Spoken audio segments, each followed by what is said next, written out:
prepare yourself.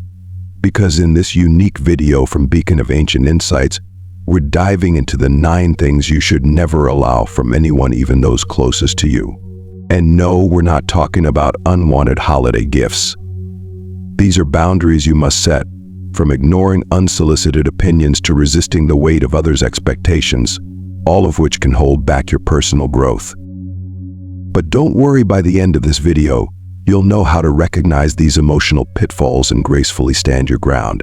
And stay tuned, because I'll be revealing the most damaging thing you should never accept and how to turn it into a tool for empowerment. Let's get started. Trap number 1, the trap of unsolicited opinions. Have you ever felt like a magnet for unsolicited advice, arriving unbidden like a persistent door-to-door salesperson? Today, we delve into the first weed that needs to be uprooted from our personal garden. Imagine this: you're standing in line at the grocery store, cart loaded with fresh fruits and vegetables. Suddenly, the person behind you peers at your purchases and comments, "Oh dear, don't you think all that fiber might cause gas?" Unsolicited opinion right there, in its purest form. Such moments might seem harmless or even amusing, but the reality is that unsolicited opinions can be just as toxic as weed killer to your aspirations and self-esteem. Why? Because without realizing it, we begin to doubt ourselves, question our decisions, and worst of all, start to live by others' expectations. Marcus Aurelius, the Stoic philosopher emperor, offered wisdom on this matter. Do not concern yourself with others' opinions unless they align with your own principles. This doesn't mean shutting out everyone or becoming indifferent to others. Rather, it's about developing an inner filter, a kind of internal gauge for discerning valuable input. Start by asking, did I ask for this opinion? If the answer is no, that's already telling. Next, consider whether the person truly understands your situation and has relevant experience. If it's a neighbor giving career advice without ever working in your field, they might not be the most qualified source. Finally, ask yourself, does this opinion resonate with my values and goals? Because ultimately you are the expert on your own life. No one understands your dreams, fears, and motivations better than you. Of course, not all advice should be disregarded. Sometimes, even unsolicited opinion hid hidden gems. The key is learning to sift through them like a gold miner in a riverbed. So, the next time you're offered unasked for advice, smile and acknowledge it, yes, even if it's the grocery store lady, and then decide if that opinion deserves a spot in your mental garden or if it's best left to drift by. Remember, your mind is like a garden, tend to it with care. If an unwanted opinion sneaks in, don't hesitate to use your mental shears. Trap number 2, the dangerous gift of others' expectations. Have you ever felt like you're living someone else's script? Imagine your life as a blank canvas, and you're holding the brush, ready to paint your own masterpiece. Suddenly, your parents, your boss, your friends, and even society crowd around, each offering their own paint and telling you how to fill in the canvas. You should be a lawyer, one voice insists. Get married by 30, urges another. Buy a house of children. Get a stable job, they all seem to chorus. Before you realize it, your canvas is covered in strokes you don't recognize. This so-called gift of others' expectations can be more insidious than a snake in your garden. Unlike unsolicited opinions, these expectations often come from people we love and respect, making them even harder to disregard. Yet history abounds with individuals who broke free from such molds. Does the name Albert Einstein sound familiar? Yes, the wild-haired genius who transformed physics. Few people know that his teachers considered him a mediocre student and doubted his potential, even predicting he would never amount to anything. Einstein didn't just defy expectations, he transcended them. He dared to think differently, to question convention, and in doing so, he changed our understanding of the universe. Can you imagine what would have happened if Einstein had listened to those who doubted him? Now, we're not suggesting you completely ignore everyone around you and live like a rebellious hermit. The goal is to learn how to filter these expectations, discerning which ones resonate with your true self and which ones to release. And here, our Stoic friends come to the rescue. Epictetus, a Stoic philosopher, offered a simple yet profound technique for handling external expectations. Some things are within our control, and some things are not. Straightforward, right? But incredibly powerful. Applying this to the expectations of others, we can say, while you can't control what others expect, you can control how you respond to those expectations. So the next time you feel weighed down by others' expectations, try this. Take a deep breath and remind yourself they are their expectations, not yours. Ask yourself, does this expectation align with my own values and goals? If the answer is no, thank them for their intention, which often comes from a place of care, and then let it go. Remember, you are the artist of your own life. No one else can paint your masterpiece. Living under others' expectations is like wearing shoes that don't fit, uncomfortable, and likely to harm you in the long run. So dare to walk your own path, even if it means going barefoot. After all, at the end of the day, the only person you have to live with is yourself. So why not make that journey an authentic adventure, free from the constraints of others' expectations? Trap number 3. The hidden burden of favors with ulterior motives. Have you ever received a gift that seemed almost too good to be true? Imagine life as a chess game.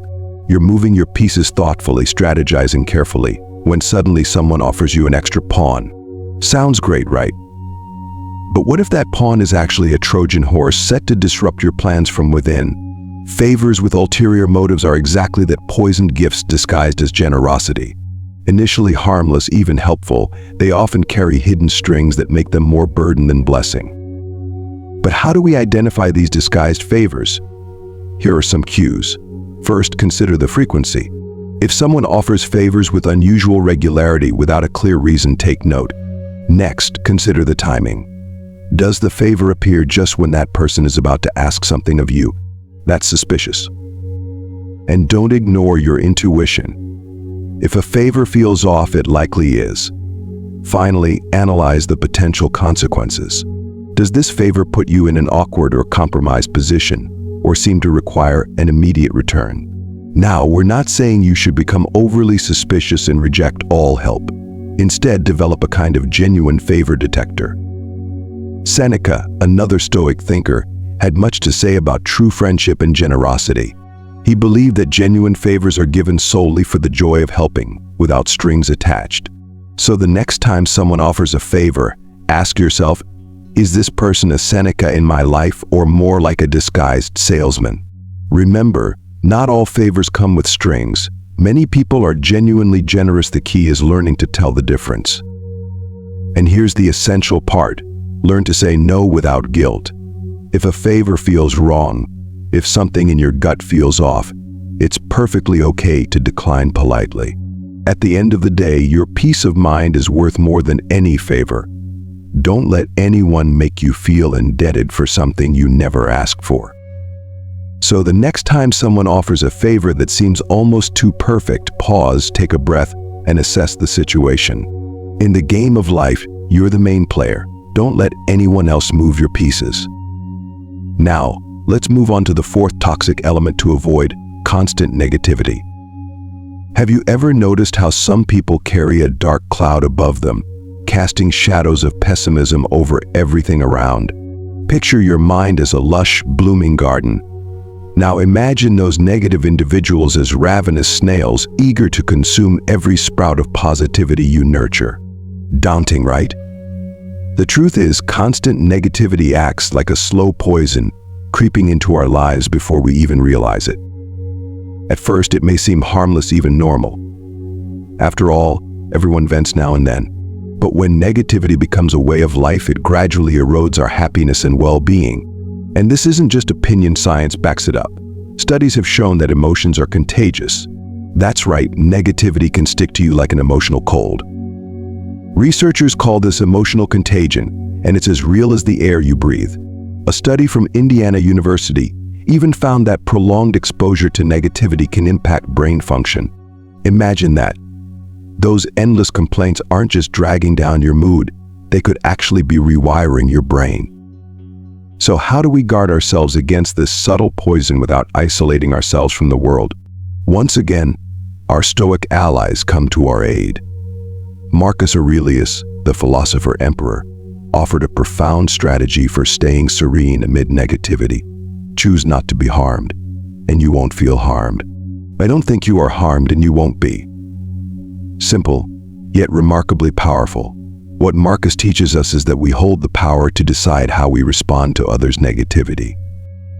The next time you find yourself trapped in a swirl of negativity, take a deep breath and remember that others' thoughts and emotions don't have to become your own. Ask yourself, is this negativity offering anything of value?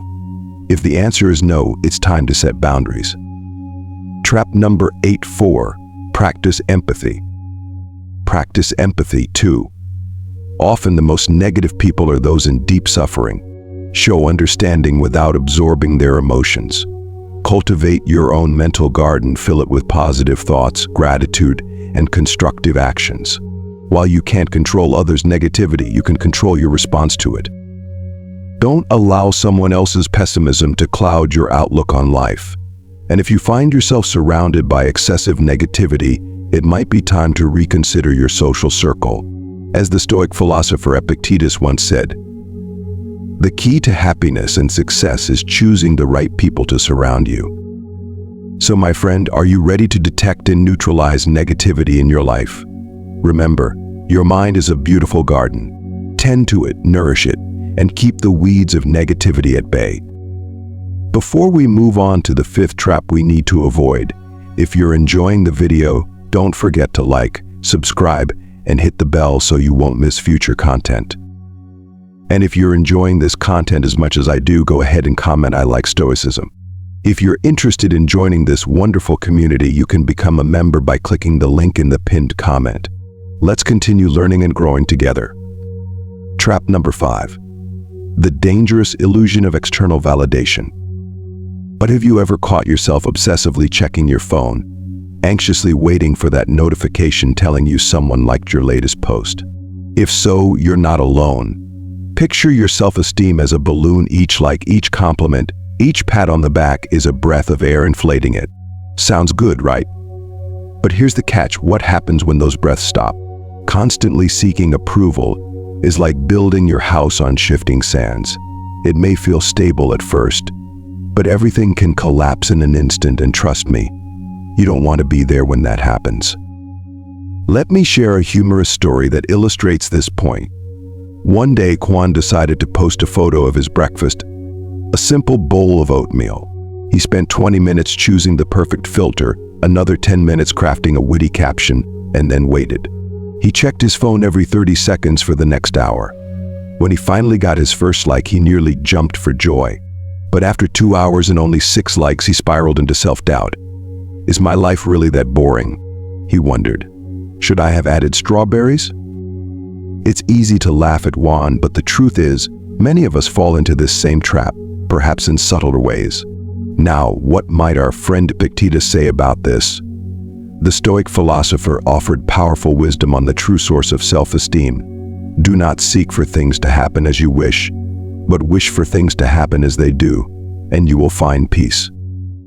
What Epictetus teaches us here is that our happiness and self-worth shouldn't hinge on external factors beyond our control. Rather than chasing others' approval, we should anchor our sense of worth in our own actions and values. So how do we free ourselves from the cycle of external validation? Here are a few suggestions. Practice self-reflection. Ask yourself why you're doing what you're doing. Is it truly for you, or is it to impress others? Set your own standards. Define what success means for you, not by social media metrics, but by your own values. Celebrate personal achievements. Acknowledge your wins, even if no one else sees or understands them. Get comfortable with disagreement. Not everyone will agree with your choices, and that's perfectly okay. Remember, true validation comes from within. It's like having a reliable, inexhaustible well of water in your garden, rather than relying on the unpredictable rain of others' approval. So the next time you find yourself craving a compliment or a like, stop, take a deep breath, and ask yourself, do I truly need this? or can I find that validation within myself? Because ultimately, the only opinion that genuinely matters is your own. And that, my friend, is something no one can take from you. Trap number 6. The invisible weight of unfair comparisons. Have you ever felt like you're in an endless race, constantly glancing over your shoulder to see who's catching up? Imagine your life as a train journey. You're enjoying the scenery, moving at your own pace, when suddenly you see another train seemingly moving faster. What are you doing? Many of us fall into the trap of comparison, forgetting that each train runs its own route toward a unique destination. Comparing ourselves to others can subtly rob us of our peace, like a silent thief that takes our joy and satisfaction, leaving a void that seems impossible to fill. But we are not alone in this struggle. Even those we admire, people who seem to have everything under control, battle this inner demon. Take Lady Gaga, for instance, one of the most celebrated artists of our time. In an interview, she admitted that for years she wrestled with constant comparisons to other artists, which led her to question her own worth and unique gifts. I used to look at other women in the industry and feel so insecure, she confessed. I wondered if I was pretty, or if my music was good enough. Her words remind us that even those at the pinnacle of success are not immune to the poison of comparison. So how do we break free from this invisible burden? This is where Stoic wisdom offers us guidance. Epictetus, one of the great Stoic thinkers, presents a powerful exercise to help free ourselves from the urge to compare. It's simple. Every time you catch yourself comparing, pause and ask, is this within my control? The answer invariably is no. You cannot control the talents, circumstances, or achievements of others. The only things within your control are your own actions and attitudes. Let's put this into practice. Imagine you catch yourself thinking, I wish I were as successful as my colleague. Stop and take a deep breath. Ask yourself, is my colleague's success within my control? Recognize that it's not.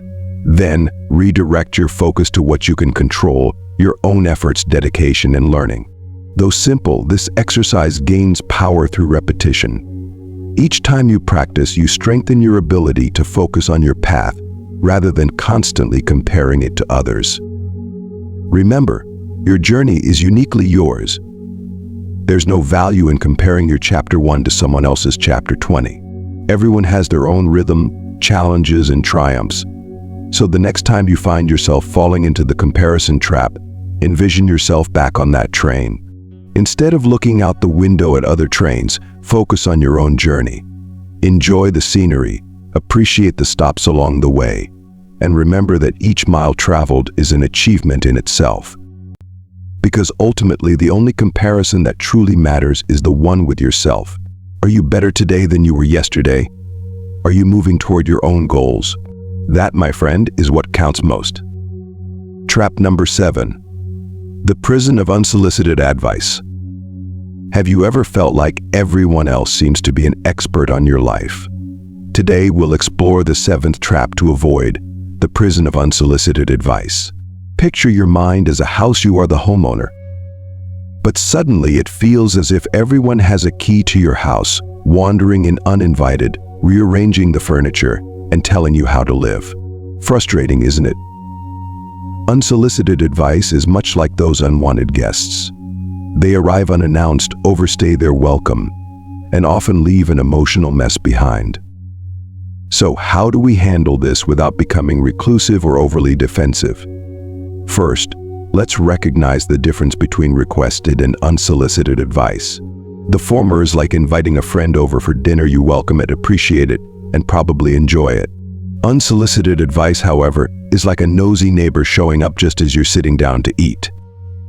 Here are some strategies to manage unwanted advice graciously. Express gratitude without commitment. A simple thank you for sharing your perspective can work wonders. Set clear boundaries. Politely say, I appreciate your concern, but I'd prefer to handle this my way. Redirect the conversation. Gently change the topic to prevent further unsolicited advice.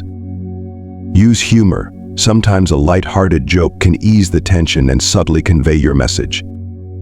Remember, it's not about being rude, it's about preserving your mental and emotional space. Now, what might Marcus Aurelius say on the subject? The philosopher emperor had profound insight into self-reliance. He wrote, "Look within, within is the fountain of good, and it will ever bubble up if you will ever dig." Marcus teaches us that true wisdom does not come from outside sources, but from within. We don't need to constantly seek external guidance. Instead, we must learn to trust our own intuition and experiences. This doesn't mean ignoring all advice. Sometimes outside perspectives can be invaluable. The key is learning to filter advice and distinguish between what is truly helpful and what is simply noise.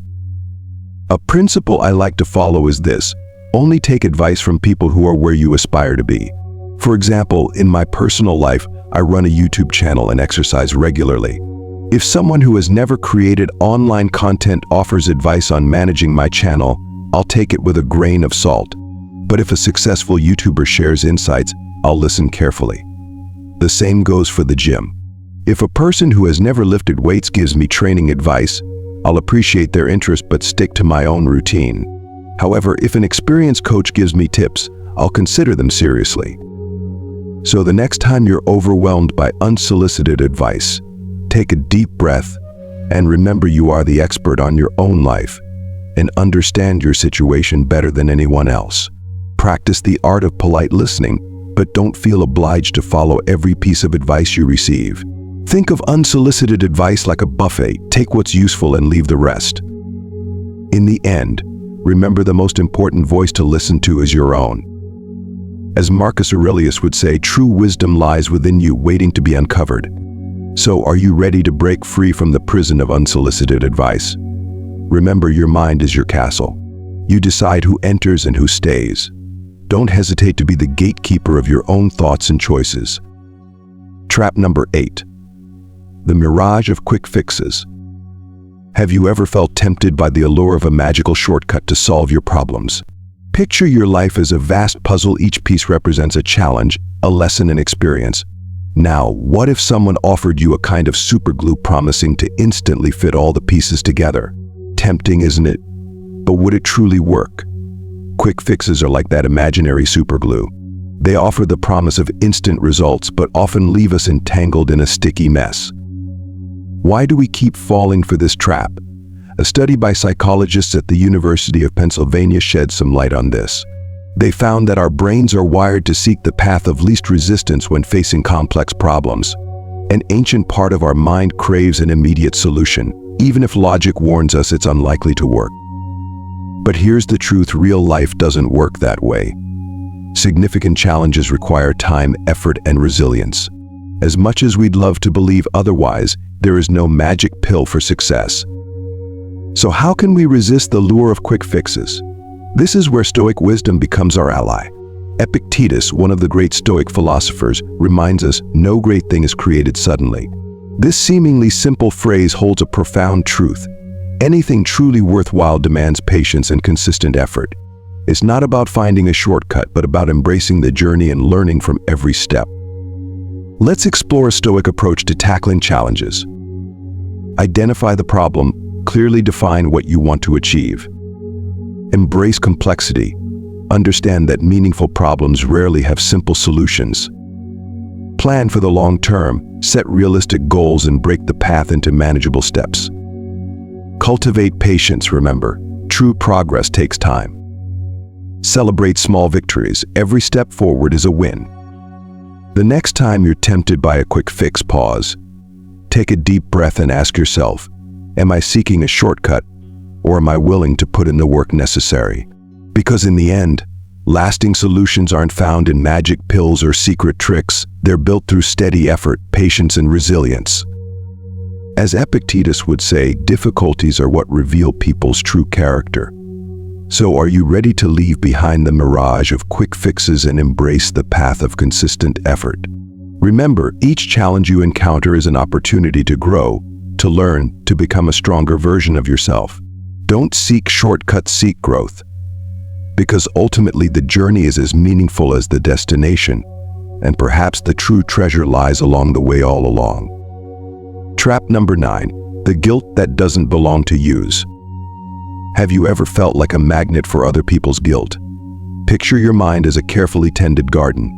You've invested time and effort in cultivating positive thoughts and healthy emotions, but suddenly someone comes along, tossing their own weeds into your space. What's happening here? Many of us, out of habit or simply to avoid conflict, unknowingly accept this burden. But accepting others' guilt is like watering those weeds. When we do this, we give those negative influences life, allowing them to grow, and before long they've taken over our mental garden. Why is it so damaging to accept blame that isn't ours? First, it drains energy we could be using to nurture our own growth. Second, it distorts our sense of reality. And third, it traps us in a pattern of self-victimization. So, how can we free ourselves from this trap? Here's a practical technique for setting healthy boundaries. Identify, recognize when someone is trying to place blame on you. Breathe, pause, and take a moment to center yourself before responding. Validate, acknowledge the other person's feelings, but without accepting the blame. Set limits, clearly communicate that you won't be taking responsibility for that blame. Redirect, encourage the person to focus on constructive solutions instead. Practice this approach and you'll find your mental garden flourishing, free from the weeds of others' guilt. As Epictetus once said, it's not things that disturb us, but our opinions about them. He reminds us that we hold the power to decide how we interpret situations. So the next time someone tries to place their guilt onto you, remember you are the gardener of your own mind. You choose which plants to nurture and which to let go. This doesn't mean being indifferent to others' struggles. It's about maintaining balance. You can offer empathy and support without carrying blame that isn't yours. Each time you reject unfair blame, you're planting seeds of self-esteem and self-respect. And these are the most beautiful flowers that can grow in your mental garden. Are you ready to break free from the trap of carrying others' guilt? Start today. Observe your interactions. Identify moments when someone tries to pass blame onto you and start setting healthy boundaries. Do the best you can with what is in your control and let the rest be as it will. Throughout this video, we've explored 9 traps to avoid in our daily lives, from unsolicited opinions to secondhand guilt. We've uncovered these hidden thieves of peace. But how do we move forward? Practice the art of wise rejection. This isn't about closing yourself off, but about thoughtfully choosing what you let into your life. It's like being the gatekeeper of your own exclusive club. Not everyone and everything deserves entry. Imagine your mind as a beautiful garden. Wise rejection is the fence that shields your flowers from weeds. Every no to something that doesn't serve you is a yes to your own growth. But how can we practice wise rejection without feeling guilty? Here are some strategies. Recognize your value. Remember that your time and energy are precious resources. Be kind but firm. You don't need to be harsh to set boundaries. Gentle but resolute is the way. Offer alternatives when possible. Sometimes no can be not now or another solution that respects your limits. Practice self-reflection. Regularly check if your commitments align with your true goals. Here's a final exercise to integrate all we've learned. Take a piece of paper and divide it into 2 columns. In the first, list all the things you're accepting in your life that no longer serve you, be they obligations, toxic relationships, or negative habits. In the second, write down what you'd gain if you stopped accepting each one: more time, peace of mind, energy for your passions. This exercise offers a clear view of what you need to start rejecting wisely. Remember, each no creates space for a more meaningful yes. Wise rejection isn't about shutting the world out, it's about making room for what truly matters. It's like decluttering your emotional closet. You have to clear out the old to invite in the new. The next time you face a decision, ask, does this deserve a place in my mental garden? If not, don't hesitate to reject it. You're protecting your inner peace, your self-love, and your potential for growth. As Marcus Aurelius once said, very little is needed for a happy life. It is all within you, in your way of thinking. True freedom starts in your mind. You hold the power to shape your life's journey. So, are you ready to chart your own path toward a life of fulfillment? If you're still here, type self-love in the comments so I know who made it to the end with me. Don't forget to hit like, subscribe, and turn on notifications to stay connected with Beacon of Ancient Insights for more wisdom like this. Share this video with anyone you think would find it valuable. and consider joining our community by becoming a member. The link is in the pinned comment. And before you go, check out one of these videos to keep learning and deepening your understanding of Stoicism and human psychology. Sending a big hug your way until next time, stay wise and resilient.